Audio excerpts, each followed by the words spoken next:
Do you feel hungry all the time? Abnormally hungry? If so, it's worth trying to figure out why. Potential drivers of abnormally high hunger include insulin resistance, gut and microbiome issues, and a tendency to low blood sugar, just to name a few.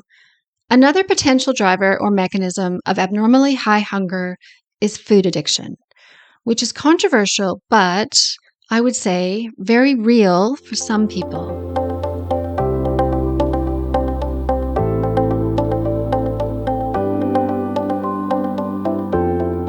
Welcome back to the podcast. I'm your host, Lara, a naturopathic doctor and author of the books Period Repair Manual, Hormone Repair Manual, and a new book about metabolic health called Metabolism Repair for Women in most parts of the world, and The Metabolism Reset in Australia and New Zealand.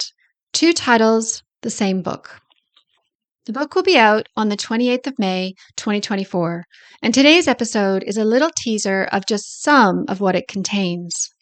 First, hunger is not under conscious control, which should seem obvious, really, except that we've had several weird decades of calorie counting advice based on the faulty assumption that hunger somehow is under conscious control. According to Professor Barbara Corky, past president of the Obesity Society, the narrative that obesity is caused by eating too much and exercising too little is nonsense. Conscious overeating is not the explanation, she says, because all creatures on Earth, including humans, eat when they're hungry and stop when they are full. Every cell in the body knows if you have had enough food. Something has disrupted that normal sensing apparatus. What Professor Corky calls a hunger sensing apparatus is also sometimes called set point, an appetite regulatory mechanism, or adipostat, meaning fat thermostat. It's a part of the brain, specifically of the hypothalamus, that regulates hunger and fullness, also called satiety. That same mechanism simultaneously regulates energy expenditure because the neurons that control hunger are closely connected with the neurons that control unconscious energy expenditure, or the unconscious burning off of energy. And again, this mechanism is not under conscious control for anyone. If your regulatory mechanism is set to a healthy satiety, it will be much easier to eat less and not snack. If, however, it's set to high hunger, it could be very difficult, impossible, basically, to eat less. As Professor Corky said, for a lot of people, something has disrupted that regulatory mechanism. But what?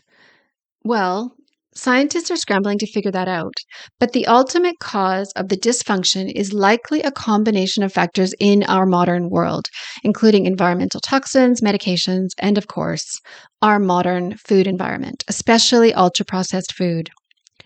It's not just that ultra-processed food is, quote, delicious and so creates hedonic overdrive, says researcher Kevin Hall in one of his interviews. It's also that ultra-processed food seems to reset our satiety mechanism, or bypass it, he said, or perhaps just break it completely. And the problem is not only the ultra-processed food we eat now, today, but also all the ultra-processed food and other toxins we were exposed to as kids and maybe even before we were born. That's because such environmental exposure can create epigenetic or heritable changes that can make us hungrier, less able to burn energy, and more likely to store fat. In other words, environmentally induced metabolic dysfunction can be passed on to future generations via epigenetics. So, your current situation of being hungrier than normal and gaining weight could be the result of something that happened when you were a kid, or maybe even before you were born.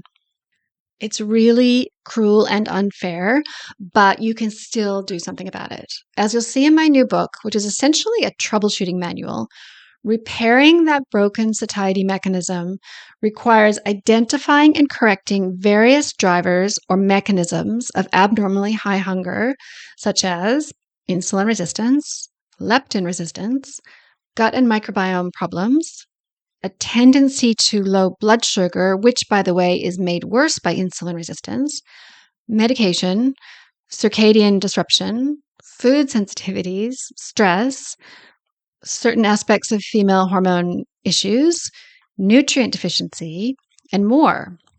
All of these are addressable or reversible. There is also food addiction, our topic today, also addressable and reversible. And the concept of addiction is controversial. I realize that.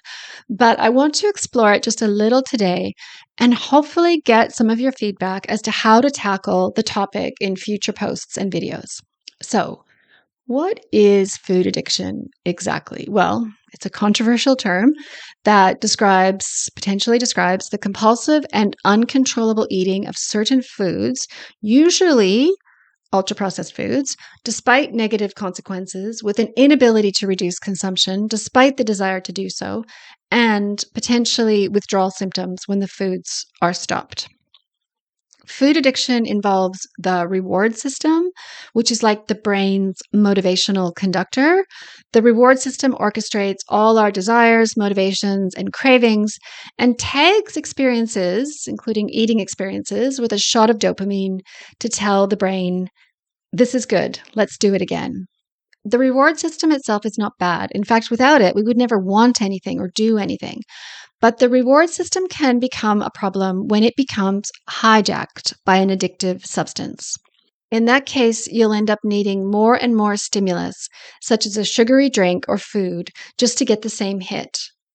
That's because with every big dopamine hit, the brain reduces the number of dopamine receptors. So you need more of the substance just to get the same effect.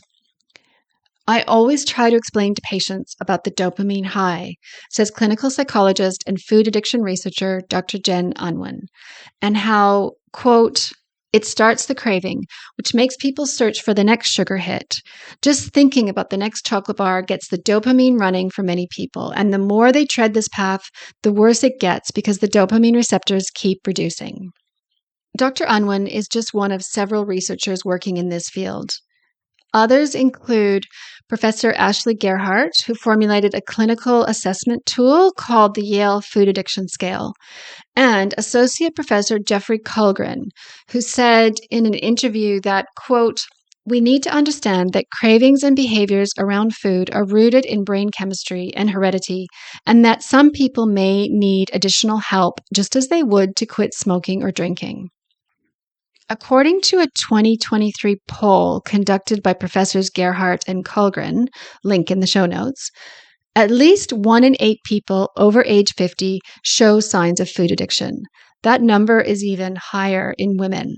So it's not a small problem. To be fair, the symptoms of food addiction overlap quite a bit with eating disorders. That overlap is a big part of the controversy. Another part of the controversy is the word addiction itself, and how, for some people, the word addiction still means a vice or a moral failing. To be clear, that's the old definition of addiction, decades old. For at least a couple of generations, society has viewed addiction not as a moral failing, but as a health condition that can potentially affect anyone, regardless of their morality or willpower. Importantly, people with smaller body sizes can also have food addiction, so it's truly not about body weight or size. Okay, if some of this has resonated with you, for example, if you or someone you know has been experiencing life-disrupting, out-of-control food cravings, then what is the next best step?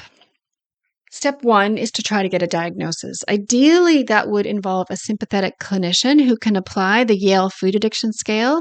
Assessment can also be accessed by participating in one of the support groups listed in my book and on Dr. Jen Unwin's resource page at forkintheroad.co.uk.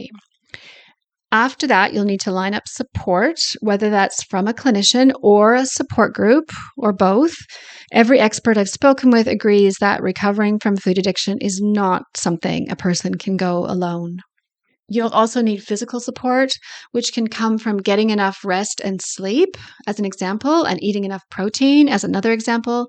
Supplements can also be helpful, I would say, especially magnesium, which can calm the nervous system, stabilize blood sugar, and reduce sugar cravings. And you'll need a plan, which will likely involve counseling or support groups. The plan should almost certainly also involve identifying a list of trigger foods or foods that trigger or cause abnormally high hunger, and then picking a start date to begin trial abstinence from those foods. If you feel panicked at the thought of abstinence from certain foods, let me assure you that the plan is not to feel permanently deprived or to feel constant hunger, because that would be torture. Instead, the plan is food freedom, in the words of my colleague, Dr. Karen Fassandier, who you'll meet in the book. Food freedom means no more cravings and a hunger that has returned to normal. If you find that difficult to imagine, let me assure you that it is possible. I've seen it with my patients, and I can assure you that there is a place and a way of being that does not require being constantly hungry or constantly having to exert willpower. As to exactly how to get to that place, it's going to be your individual journey, recruiting the right support, first and foremost, troubleshooting trigger foods, and addressing any other metabolic obstacles, such as, for example, digestion problems or food sensitivities. See my book for all about what I call metabolic obstacles. One thing I can say with great certainty is that the mantra of everything in moderation is not part of a successful plan for food addiction, at least not in the short term. And yes, this is a dramatic departure from the old willpower, calories in, calories out approach. It's a different way of doing things, but I encourage you to consider it. And of course, at this point, you may be wondering, but which foods are trigger foods? Which are the foods that need to be avoided? As mentioned, trigger foods are defined as the foods that do not create satiety, but instead actively, in some people, stimulate hunger. And to be clear, people who don't have food addiction don't really have trigger foods. And even amongst people who do have food addiction, the trigger foods are going to be different for different people. That's why I simply can't provide a definitive list. But just to give you a sense, trigger foods are usually, not always, but usually ultra processed foods such as chips, cookies or biscuits, granola or muesli bars, sweetened yogurts, and even for some people, bread, especially commercial or packaged bread, which has ultra processed ingredients. Now, that is not to say that bread is a problem for every person. Clearly, it is not. Bread can be healthy for some people, especially, better quality bread, not a commercial or packaged bread. And especially for people who don't have food addiction, bread can be a reasonable part of the diet. At the same time, bread can be a big, big problem for some people, especially people with food addiction. For example, in the book, I share the story of my patient Lexi, who discovered that bread actively makes her feel more hungry when she eats it. Okay, that was a little introduction to the concept of food addiction, which might help you find your starting place, because what you need going forward very much depends on where you are right now. And if you are or think you might be in a place of food addiction, please seek further information and help from Dr. Jen Unwin's excellent resource page, forkintheroad.co.uk, and of course from my new book, Metabolism Repair for Women, or the Metabolism Reset, depending on your country. And remember, the road to recovery is with lots of help and step by step. Also remember, food addiction is only one of several possible drivers or mechanisms of abnormally high hunger. Another really important one is the tendency to hypoglycemia or low blood sugar.